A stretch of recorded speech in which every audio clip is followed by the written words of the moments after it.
ಇನ್ನು ಹೋಟೆಲ್ಗಳಲ್ಲಿ ಮೆನ್ಯೂಗಳನ್ನೇ ಬದಲಾವಣೆ ಮಾಡ್ಕೊಂಡ್ಬಿಟ್ಟಿದ್ದಾರೆ. ಕೆಲವು ಕಡೆಗಳಲ್ಲಿ ಕ್ಷಮಿಸಿ ಗ್ಯಾಸ್ ಇಲ್ಲ ಅಂತ ಹೇಳ್ತಾ ಇದ್ದಾರೆ. ಹಾಗಿದ್ದಾಗ ಯಾವೆಲ್ಲ ಹೋಟೆಲ್ಗಳು ಈ ಬಂದ್ ಮಾಡಿ ಬೋರ್ಡನ್ನು ಹಾಕಿವೆ, ಜೊತೆಗೆ ಮೆನ್ಯೂಗಳಲ್ಲಿ ಏನು ತುಂಬಾ ಬದಲಾವಣೆ ಮಾಡ್ಕೊಂಡಿದ್ದಾರೆ, ಅದರ ರಿಪೋರ್ಟ್ ಇಲ್ಲಿದೆ ನೋಡಿ. ಗ್ಯಾಸ್ ಸಿಲಿಂಡರ್ ಅಭಾವದ ಮಧ್ಯೆ ದರ ಏರಿಕೆ ಬಿಸಿ, ಊಟದ ದರದಲ್ಲಿ ಹೆಚ್ಚಳ, ಗ್ರಾಹಕರಿಗೆ ಹೊರೆ. ಹೌದು, ದೇಶದಲ್ಲಿ ಕಮರ್ಷಿಯಲ್ ಸಿಲಿಂಡರ್ ಅಭಾವದ ಮಧ್ಯೆ ಗ್ರಾಹಕರಿಗೆ ಹೊರೆ ಹಾಕಲಾಗಿದೆ. ಕೆಲ ಹೋಟೆಲ್ಗಳಲ್ಲಿ ಮೆನು ಬದಲಾವಣೆ ಮಾಡಲಾಗಿದ್ದು ಸೀಮಿತ ಆಹಾರವನ್ನಷ್ಟೇ ಮಾಡಲಾಗುತ್ತಿದೆ. ಲಾಲ್ಬಾಗ್ನ ಸತ್ಕಾರ್ ಹೋಟೆಲ್ನಲ್ಲಿ ಊಟದ ದರ 5 ರಿಂದ 20 ರೂಪಾಯಿ ಹೆಚ್ಚಳ ಮಾಡಲಾಗಿದೆ.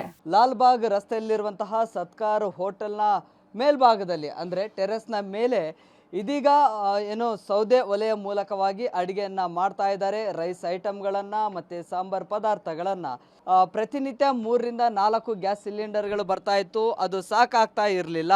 ಅನಿವಾರ್ಯ ಪರಿಸ್ಥಿತಿ ಎಂಬಂತೆ ಇದೀಗ ಸೌದೆ ಮೂಲಕವಾಗಿ ಇದೀಗ ಒಂದಿಷ್ಟು ವ್ಯವಸ್ಥೆಯನ್ನು ಮಾಡ್ಕೊಂಡಿದ್ದಾರೆ. ಮಾಲೀಕರಿದ್ದಾರೆ, ಮಾತನಾಡಿಸ್ತೀನಿ.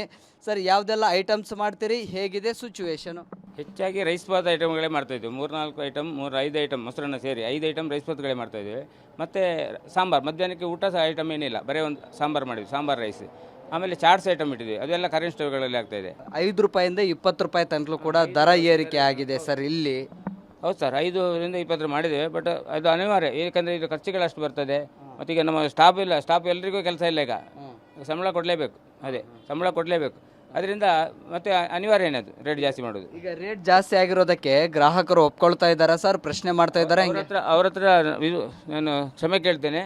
ಬಟ್ ಇದು ಪರಿಸ್ಥಿತಿ ಆಗಿದೆ, ಅದರಿಂದ ಮಾಡಲೇಬೇಕಾಯಿತು. ನಿಮಗೆ ಆಗ್ತಿರೋ ಅನಾನುಕೂಲಕ್ಕೆ ವಿಷಾದಿಸುತ್ತೇವೆ. ಪೋಸ್ಟರ್ ಹಾಕಿ ಹೋಟೆಲ್ ಮುಚ್ಚಿದ ಸಿಬ್ಬಂದಿ. ಎಲ್ಪಿಜಿ ಗ್ಯಾಸ್ ಅಭಾವ ಹಿನ್ನೆಲೆ ಗಾಂಧಿ ಬಜಾರ್ನ B2C ಹೋಟೆಲ್ ಬಂದ್ ಮಾಡಲಾಗಿದೆ. ನಿಮಗೆ ಆಗ್ತಿರೋ ಅನಾನುಕೂಲಕ್ಕೆ ವಿಷಾದಿಸುತ್ತೇವೆ ಎಂದು ಪೋಸ್ಟರ್ ಹಾಕಿ ಹೋಟೆಲ್ ಮುಚ್ಚಲಾಗಿದೆ.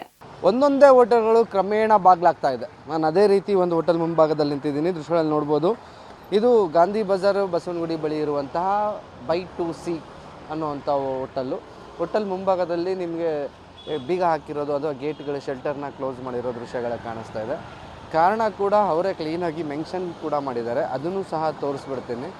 ಗ್ರಾಹಕರಲ್ಲಿ ಮನವಿ ಮಾಡಿಕೊಂಡು 2 ಪೋಸ್ಟರ್ಗಳನ್ನ ಹಂಚಿದ್ದಾರೆ, ಒಂದು ಇಂಗ್ಲೀಷು ಮತ್ತು ಒಂದು ಕನ್ನಡದಲ್ಲಿ. LPG ಸಿಲಿಂಡರ್ ಲಭ್ಯವಿಲ್ಲದ ಕಾರಣ ನಾವು ಹೋಟೆಲ್ ಮುಚ್ಚಲ್ಪಟ್ಟಿದ್ದೇವೆ ಮತ್ತು ಸರಬರಾಜು ಲಭ್ಯವಾಗುವವರೆಗೆ ಮುಚ್ಚಲ್ಪಟ್ಟಿರುತ್ತದೆ. ನಮ್ಮ ಗ್ರಾಹಕರಿಗೆ ಆಗಿರುವ ಅನಾನುಕೂಲತೆಗೆ ನಾವು ವಿಷಾದಿಸುತ್ತೇವೆ ಅಂತ ಒಂದು ಬೋರ್ಡ್ ಹಾಕಿ ಇಂಗ್ಲೀಷಲ್ಲೂ ಹಾಕಿದ್ದಾರೆ. We are close to due to non availability of LPG cylinder will be remain close to supplies are available. We regret inconvenience to our customers.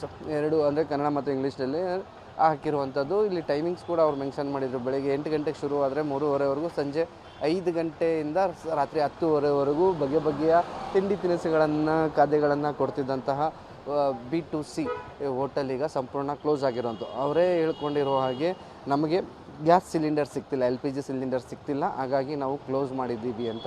ಇನ್ನು ವೈಯಾಲಿ ಕಾವಲ್ ಹೋಟೆಲ್ನಲ್ಲಿ ಗ್ಯಾಸ್ ಟ್ರಬಲ್ ಹೆಚ್ಚಾಗಿದೆ. ಗ್ಯಾಸ್ ಸರ್ವಿಸ್ ಇಲ್ಲ ಎಂದು ಹೋಟೆಲ್ನಲ್ಲಿ ನೋಟಿಸ್ ಹಾಕಲಾಗಿದೆ. ನಮ್ಮಲ್ಲಿ ಕೆಲವು ತಿಂಡಿ ಕಡಿತ ಮಾಡಿದ್ದು ಗ್ರಾಹಕರು ಸಹಕರಿಸಬೇಕು ಎಂದು ಮಾಲೀಕರು ಮನವಿ ಮಾಡಿದ್ದಾರೆ. CNG ಗ್ಯಾಸ್ಗಾಗಿ ಆಟೋಗಳ ಸಾಲು. ಬಹುತೇಕ ಬಂಕ್ಗಳಲ್ಲಿ ದರ ಏರಿಕೆ. LPG ಗ್ಯಾಸ್ ಜೊತೆಗೆ CNG ಗ್ಯಾಸ್ಗೂ ಅಭಾವ ಹೆಚ್ಚಾಗಿದೆ. LPG ಆಟೋ ಗ್ಯಾಸ್ಗಾಗಿ ಆಟೋಗಳು ಸಾಲು ನಿಂತಿವೆ. ಬಹುತೇಕ ಬಂಕ್ಗಳಲ್ಲಿ ದರ ಏರಿಕೆಯಾಗಿದೆ. LPG ಆಟೋ ಗ್ಯಾಸ್ ದರ 90 ರೂಪಾಯಿಗೆ ಏರಿಕೆಯಾಗಿದೆ. ನಗರದ ಬೇರೆ ಬೇರೆ ಭಾಗದಲ್ಲಿ 80 ರಿಂದ 90 ರೂಪಾಯಿ ನಿಗದಿ ಮಾಡಲಾಗಿದೆ. ಬೆಂಗಳೂರಿನ ಸುಬ್ರಹ್ಮಣ್ಯ ನಗರದಲ್ಲಿ ಆಟೋ ಚಾಲಕರು ದರ ಏರಿಕೆಗೆ ಕಿಡಿಕಾರಿದ್ದಾರೆ. ಆಟೋಗಳ LPG ಗ್ಯಾಸ್ಗೂ ಕೂಡ ಬರ ಬಂದಿದೆ. ಸೊ ಹೀಗಾಗಿ ನೀವು ನೋಡ್ತಾ ಇರ್ಬೋದು, ಆಟೋಗಳ ಲಾಂಗ್ ಕ್ಯೂ ಇಲ್ಲಿ ಕಾಣಿಸ್ತಾ ಇದೆ. ಸೊ ಸುಬ್ರಹ್ಮಣ್ಯ ನಗರ ಪೆಟ್ರೋಲ್ ಬಂಕ್ನಲ್ಲಿ ಈ ರೀತಿಯಾಗಿ ಗ್ಯಾಸ್ಗಾಗಿ LPG ಗ್ಯಾಸ್ಗಾಗಿ ಇಷ್ಟೊಂದು ಕ್ಯೂ ಕಾಣಿಸ್ತಾ ಇರೋದು. ಸಾಕಷ್ಟು ಜನ ಆಟೋ ಚಾಲಕರು ಒಂದು ಹಂತದಲ್ಲಿ ಒದ್ದಾಡ್ತಾ ಇದ್ದಾರೆ, ಸಿಗ್ತಾ ಇಲ್ಲ ಎಲ್ಲೂ ಕೂಡ. ಸೊ ಏನ್ ಹೇಳ್ತಾರೆ ಆಟೋ ಚಾಲಕರು, ಮಾತಾಡ್ಸೋಣ. ನಮ್ಮ ಬಂಕಲ್ಲಿ ಸಿಗ್ತಾ ಇದೀವಿ, ನಮ್ಮ ಬಂಕಲ್ಲಿ ಸಿಗ್ತಾ ಇಲ್ಲ. ಆದ್ರೂ ಸಿಗ್ತಾ ಇದ್ರು ಪ್ರೈವೇಟಲ್ಲಿ ಎಲ್ಲ ಸಿಕ್ಕಾಪಟ್ಟೆ ಜಾಸ್ತಿ ಇದೆ ರೇಟು. ಒಂದು ಬಂಕಲ್ಲಿ ಒಂದೊಂಥರ ರೇಟ್ ಇದೆ. ಇಲ್ಲಿ ಮಾಮೂಲಿ ಇಂಡಿಯನ್ ಮಾತ್ರ 70 ರೂಪಾಯಿ ಇದೆ. ಬೇರೆ ಕಡೆ 80, 75, ಟೋಟಲ್ ಬಂಕಲ್ಲ 75 ಇದೆ. ಬೇರೆ ಕಡೆ 80 ಇದೆ. ಈಗ ಅಲ್ಲಿ ಮೆತಕೆ ರೋಡಲ್ಲಿ ಒಂದು ಡ್ರೈವ್ ಅಂತ ಇದೆ, ಅಲ್ಲಿ 90 ರೂಪಾಯಿ ಇದೆ. 90 ರೂಪಾಯಿ 1 ಲೀಟ್ರಿಗೆ. ಈ ಥರ ಆದರೆ ಭಾಳ ಕಷ್ಟ ಆಗುತ್ತೆ. ಇಲ್ಲಿ ನೋಡಿದ್ರೆ ನಮ್ಮ ಬಿಸ್ನೆಸ್ ಕೂಡ ಕಷ್ಟ. ಅದರಲ್ಲೂ ಈ ಥರ ಒಂದೊಂದು ಏಜೆನ್ಸಿಯಲ್ಲಿ ಒಂದೊಂದು ಬಂಕಲ್ಲಿ ಆ ಥರ ರೇಟ್ ಆದರೆ ನಾವು ಆಟೋ ಡ್ರೈವರ್ಗಳು ಜೀವನ ಮಾಡೋದು ತುಂಬಾ ಕಷ್ಟ ಇದೆ ಮೇಡಮ್. ಕಾಯ್ಬೇಕು, ಇಲ್ಲೇ ಒಂದು ಅರ್ಧ ಗಂಟೆಯಿಂದ ಕಾಯ್ಬೇಕು. ಇವಾಗ ಇಲ್ಲಿ ಕಮ್ಮಿ ಇರೋದ್ರಿಂದ ಎಲ್ಲ ಗಾಡಿಗಳು ಇಲ್ಲೇ ಬಂದು ನೋಡ್ಕೊಂಡಿದೆ, ಇಲ್ಲಿ ಹಾಕೊಂಡು ಹೋಗಿದೆ. ಈ ಥರ ಇದೆ. ಗ್ಯಾಸಿಂದ ಭಾಳ ಸಮಸ್ಯೆ ಆಗ್ಬಿಟ್ಟಿದೆ ಮೇಡಮ್. ನೋಡ್ತಾ ಇರ್ಬೋದು ನೀವು ಯಾವ ರೀತಿ ಕ್ಯೂ ಅಲ್ಲಿ ಇದ್ದಾರೆ ಅಂತ. ಸೊ ಸಾಕಷ್ಟು ದೊಡ್ಡ ಮಟ್ಟದ ಕ್ಯೂ ಇದೆ. ಅವ್ರು ಹೇಳ್ದಂಗೆ ಈಗ ಬೇರೆ ಬೇರೆ ಕಡೆ ಆಟೋ ಗ್ಯಾಸ್ ಒಂದೊಂದು ರೀತಿಯಲ್ಲಿ ರೇಟ್ ಇದೆ. ಇಲ್ಲ, ಸಿಗ್ತಾ ಇದೆ ಮೇಡಮ್. ಬೇರೆ ಬಂಕಲ್ಲೆಲ್ಲ 80, 85, ಆಮೇಲೆ 75 ಮಾಡಿದ್ದಾರೆ. ಇಲ್ಲಿ 69 ಇದೆ. ಆ ಕಾರಣಕ್ಕೋಸ್ಕರ ಇಲ್ಲಿ ಬರ್ತಾ ಇದೀವಿ ಅಷ್ಟೇ. ಹಂಗಾಗಿ ಕ್ಯೂ ಇದೆ. ಇಲ್ಲೇ ಕೆಳಗಡೆ ಡೌನ್ಗೆ ಹೋದ್ರೆ 75 ಇದೆ, ಅದು ಕೆಳಗಡೆ ಹೋದ್ರೆ 80 ಇದೆ. ಸೊ ಹಂಗಾಗಿ ಹೌದು ಮೇಡಮ್, ಅವರವರ ಬಂಕಲ್ಲ ಅವರವ್ರದೇ ರೇಟ್ ಮಾಡ್ಕೊಂಡಿದ್ದಾರೆ. ಗೌರ್ಮೆಂಟ್ ರೇಟ್ ಅಲ್ಲ ಏನಲ್ಲ ಇದೆ. ಮೊಟ್ಟೆಗೂ ತಟ್ಟಿದ ಯುದ್ಧದ ಬಿಸಿ. ಸೇಲಾಗದ ಮೊಟ್ಟೆ ವ್ಯಾಪಾರಸ್ಥರಿಗೆ ಸಂಕಷ್ಟ. ಪ್ರತಿದಿನ ಲಕ್ಷಾಂತರ ರೂಪಾಯಿ ನಷ್ಟ. ಹೌದು, ಹಾವೇರಿಯಲ್ಲಿ ಮೊಟ್ಟೆ ಉದ್ಯಮಕ್ಕೂ ಯುದ್ಧದ ಬಿಸಿ ತಟ್ಟಿದೆ. ಪ್ರತಿನಿತ್ಯ ಭಾರತದಲ್ಲಿ 80 ಲಕ್ಷ ಮೊಟ್ಟೆ ರಫ್ತು ಆಗುತ್ತಿತ್ತು. ಈಗ ರಫ್ತು ನಿಂತಿರೋ ಹಿನ್ನೆಲೆ ಮೊಟ್ಟೆ ದರದಲ್ಲಿ ಇಳಿಕೆಯಾಗಿದೆ. ಮೊದಲು ಒಂದು ಮೊಟ್ಟೆಗೆ 5 ರಿಂದ 6 ರೂಪಾಯಿ ಲಭ್ಯವಾಗ್ತಾ ಇತ್ತು. ಈಗ 4 ರಿಂದ 4.5 ರೂಪಾಯಿಗೆ ಸಿಗ್ತಾ ಇದೆ. ಪ್ರತಿನಿತ್ಯ 1 ಲಕ್ಷ ರೂಪಾಯಿ ನಷ್ಟ ಆಗ್ತಿದೆ ಅಂತ ಮೊಟ್ಟೆ ವ್ಯಾಪಾರಸ್ಥರು ಅಳಲು ತೋಡಿಕೊಂಡಿದ್ದಾರೆ. ಇರಾನ್, ಇಸ್ರೇಲ್ ಮತ್ತು ಅಮೆರಿಕದ ಯುದ್ಧದ ತೀವ್ರತೆ ದಿನದಿಂದ ದಿನಕ್ಕೆ ಹೆಚ್ಚಾಗ್ತಿರೋ ಹಿನ್ನೆಲೆಯಲ್ಲಿ ಭಾರತದ ಮೇಲೆ ಸಾಕಷ್ಟು ಎಫೆಕ್ಟ್ ಆಗ್ತಿರುವಂಥದ್ದು. ಅದರಲ್ಲೂ ಕೂಡ ಆಮದು ಮತ್ತು ರಫ್ತು ಕೂಡ ಸಂಪೂರ್ಣವಾಗಿ ನಿಂತಿರೋ ಹಿನ್ನೆಲೆಯಲ್ಲಿ ಕೂಡ ಕರ್ನಾಟಕದ ಉದ್ಯಮದ ಮೇಲೆ ಕೂಡ ಭಾಳಷ್ಟು ಹೊಡೆತ ಬಿದ್ದಿರುವಂಥದ್ದು. ಅದರಲ್ಲೂ ಕೂಡ ಮೊಟ್ಟೋದ್ಯಮದಲ್ಲಿ ಕೂಡ ಭಾರತದಿಂದ ಪ್ರತಿನಿತ್ಯ 80 ಲಕ್ಷಕ್ಕೂ ಅಧಿಕ ಮೊಟ್ಟೆಗಳು ಕೂಡ ರಫ್ತು ಆಗ್ತಾ ಇತ್ತು. ಬೇರೆ ದೇಶಕ್ಕೆ ರಫ್ತು ಆಗುವಂತಹ ಮೊಟ್ಟೆಗಳು ಇಲ್ಲಿಯೇ ಮಾರಾಟ ಆಗ್ತಿರೋ ಹಿನ್ನೆಲೆಯಲ್ಲಿ ಕೂಡ ಮೊಟ್ಟೆಯ ದರದಲ್ಲಿ ಕೂಡ ಇಳಿತ ಆಗಿರುವಂಥದ್ದು. ನಮ್ಮ ಜೊತೆಗೆ ವ್ಯಾಪಾರಸ್ಥರಿದ್ದಾರೆ, ಅವ್ರನ್ನ ಮಾತಾಡ್ಸೋಣ. ಸರ್, ನಿಮಗೆ ಯಾವ ರೀತಿ ಎಫೆಕ್ಟ್ ಆಗಿರುವಂಥದ್ದು ಸರ್? ಸರ್, ಈಗ ಎಕ್ಸ್ಪೋರ್ಟ್ ಎಲ್ಲ ಬಂದ್ ಆಗಿರೋದ್ರಿಂದ ಅರಬ್ ಕಂಟ್ರೀಸ್ಗೆಲ್ಲ ಮೊಟ್ಟೆ ಸ್ಟಾಕ್ ಉಳಿತಾ ಇದೆ. ಎಲ್ಲ ಕಡೆನೂ ಸೇಲ್ಸ್ ಕಮ್ಮಿ ಆಗಿದೆ ಎಲ್ಲ. ಹಾಗಾಗಿ ಮೊಟ್ಟೆ ರೇಟು 6 ರೂಪಾಯಿ ಇರೋದು 4 ರೂಪಾಯಿ 20 ಪೈಸೆ ಆಗಿದೆ. ಹಾಗಾಗಿ ಮೊಟ್ಟೆ ರೇಟ್ನಲ್ಲಿ ತುಂಬ ಲಾಸ್ ಆಗ್ತಾ ಇದೆ ನಮಗೆ.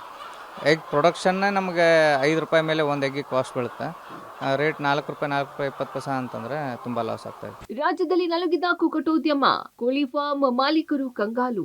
ಮಧ್ಯಪ್ರಾಚ್ಯ ದೇಶಗಳ ಯುದ್ಧಕ್ಕೆ ಕುಕ್ಕಟೋದ್ಯಮ ನಲುಗಿದೆ. ಮೊಟ್ಟೆಗಳು ಮಾರಾಟವಾಗದೆ ಕೋಳಿ ಫಾರ್ಮ್ ಮಾಲೀಕರು ಕಂಗಾಲಾಗಿದ್ದಾರೆ. ಕೊಪ್ಪಳದಲ್ಲಿ ಮಾರಾಟವಾಗದ ಮೊಟ್ಟೆಗಳನ್ನು ಗುಂಡಿ ತೋಡಿ ಹೂತು ಹಾಕ್ತಿದ್ದಾರೆ ಮಾಲೀಕರು. ಪ್ರತಿನಿತ್ಯ 50 ರಿಂದ 60 ಸಾವಿರ ಮೊಟ್ಟೆಗಳು ಹಾಳಾಗುತ್ತಿದ್ದು ಮಾಲೀಕರು ಅಳಲು ತೋಡಿಕೊಂಡಿದ್ದಾರೆ. ಈಗ ಮೊಟ್ಟೆ ಮೇಲೆ ಸಹ ದೊಡ್ಡದಾದಂತಹ ಪರಿಣಾಮ ಬೀರಿದ ದೃಶ್ಯದಲ್ಲಿ ತೋರಿಸ್ತಿದ್ವಿ. ಕೊಪ್ಪಳ ಜಿಲ್ಲೆಯ ಕೋಳಿ ಫಾರ್ಮ್ನಲ್ಲಿ ಒಂದರಲ್ಲಿದ್ದೀವಿ. ದೃಶ್ಯದಲ್ಲಿ ನೋಡ್ತಾ ಇದ್ದೀವಿ. ಈ ಕೋಳಿ ಫಾರ್ಮ್ನಲ್ಲಿ 1,20,000 ಪರ್ ದಿನ ಪರ್ ಡೇ ಅಂದರೆ ಕೋಳಿಗಳಿಂದ ಮೊಟ್ಟೆ ಉತ್ಪಾದನೆ ಆಗ್ತಾ ಇದೆ. ಈ 1,20,000 ಮೊಟ್ಟೆಗಳನ್ನು ಗೋವಾ, ಬಾಂಬೆಗಳ ಮೂಲಕ ಗಲ್ಫ್ ರಾಷ್ಟ್ರಗಳಿಗೆ ಹೋಗ್ತಾ ಇತ್ತು. ಈಗೇನು ಇಸ್ರೇಲು, ಇರಾನು, ಅಮೆರಿಕ ಯುದ್ಧ ನಡೀತಾ ಇದೆ. ಈ ಕಾರಣಕ್ಕಾಗಿ ಯಾವುದೇ ರೀತಿ ಕಳೆದ 1 ವಾರದಿಂದ ಒಂದು ಸಹ ಮೊಟ್ಟೆ ಸಹ ಅಂದ್ರೆ ಬೇರೆ ಬೇರೆ ರಾಷ್ಟ್ರಗಳಿಗೆ ಹೋಗ್ತಾ ಇಲ್ಲ. ಈ ಕಾರಣಕ್ಕಾಗಿ ಈ ಒಂದು ಕೋಳಿ ಫಾರ್ಮ್ನಲ್ಲೇ 3 ರಿಂದ 4 ಲಕ್ಷಕ್ಕೂ ಅಧಿಕ ಮೊಟ್ಟೆಗಳು ಸ್ಟಾಕ್ ಆಗ್ತಾ ಇದ್ದಾವೆ. ಒಂದಂದ್ರೆ ಬೇಸಿಗೆ ಆಗಿರೋದ್ರಿಂದ ಕೇವಲ 1 ವಾರಕ್ಕೆ ಅಷ್ಟೇ ಅಂದರೆ ಮೊಟ್ಟೆಯನ್ನು ಸಂಗ್ರಹಿಸಬಹುದು. ಸರ್, ಈಗ ನಿಮಗೆ ಯುದ್ಧದ ಪರಿಣಾಮ ಯಾವ ರೀತಿ ನಿಮ್ಗೆ ಸಮಸ್ಯೆ ಆಗ್ತದೆ ಅಂತೀರಿ ಸರ್? ಸರ್, ಮೊಟ್ಟೆ ಸೇಲ್ ಭಾಳ ಕಡಿಮೆ ಆಗಿತ್ತು ಸರ್. ಈಗ ಮಾರ್ಕೆಟ್ ಏನಿಲ್ಲ, ರೇಟ್ ಎಲ್ಲ ಹೋಗ್ಬಿಟ್ಟಿನಿ ಸರ್. ಈಗ ಅದರ ಸಲುವಾಗಿ ಭಾಳ ತೊಂದರೆ ಸರ್. ಬೇಸಿಗೆಲ್ಲ ಈಗ ಸ್ಟಾಕ್ ಮಾಡೋಕ್ಕೆ ಆಗಲ್ಲ. ಮೊಟ್ಟೆ ಎಲ್ಲ ಹಾಳೋಗೈತಿ. ಎಷ್ಟು ಅಂದ್ರೆ ಪ್ರತಿದಿನ ಇಲ್ಲಿಂದ ಮಾರಾಟ ಆಗ್ತೈತೆ ಸರ್?